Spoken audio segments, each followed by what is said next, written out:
nabadda wadayaal ku soo dhawaada channelkeena Mangalore jimco wanaagsan meel kasta oo maqalka iyo muuqaalkaygu idinka soo gaarayo maanta waxaynu wadaagi doonaa mowduuc kooban oo ku saabsan xeerka konton 320 ama xeerka aynu af Soomaali ahaan u bixin karno waxa loo yaqaano tashiishe sida aynu wada ognahay qof kasta waxa soo gala dakhli ama bilo ah ama maalinle ah ama sanadle ah ama waqti isaga u gaar ah ku soo biiran noloshiisa dadku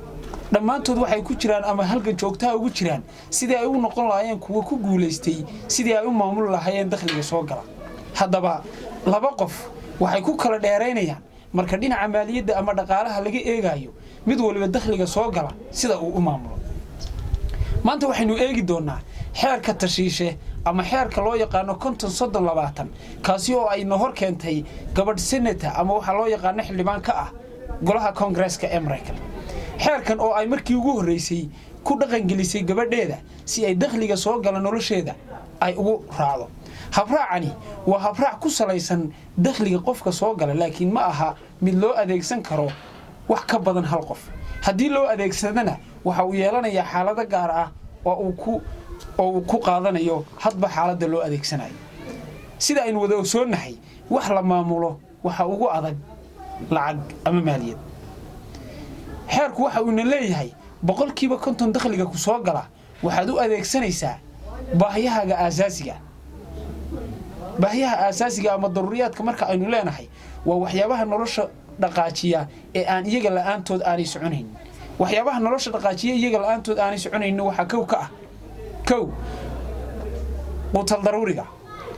ama waxa la quuto huga oo ah waxa la xidho iyo kirada ama qofku waxa uu meesha uu seexanayo ama uu jiibsanayo uu ku difaacayo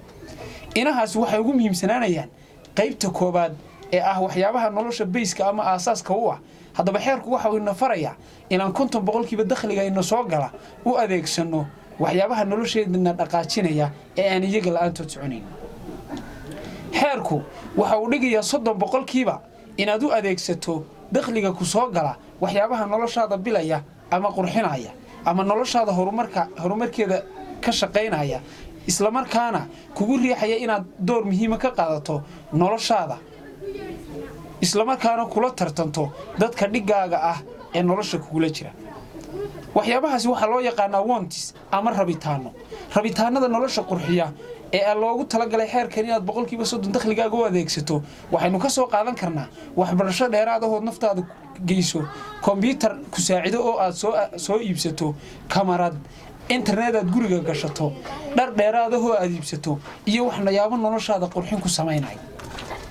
xeerkani 30% waxa uu siinayaa qaybta labaad oo ah inaad noloshaada bilcdo isla markaana aad qurxiso haddii aad ka gudubtay labadaas dakhligaagu waxa uu doonaba ha noqday qaybta saddexaad waa qaybta loogu talagalay dhigaalka isla markaana waa qaybta la doonayo in qofka bini'aadanka uu siiyo ahmiyad gaar ah macnaheedu waxa weeye Soomaalidu waxay tiraahdaa saddex baa raguliita matashada iyo matashiisha halka aynu soconaana waa tashiilashada qofka ama waxa loo yaqaan minimalismka taa macnaheedu maaha inuu qofku bakhayl yahay laakiin qofku waa inuu u diyaar garoobi karo qaab maaliyadeed ugu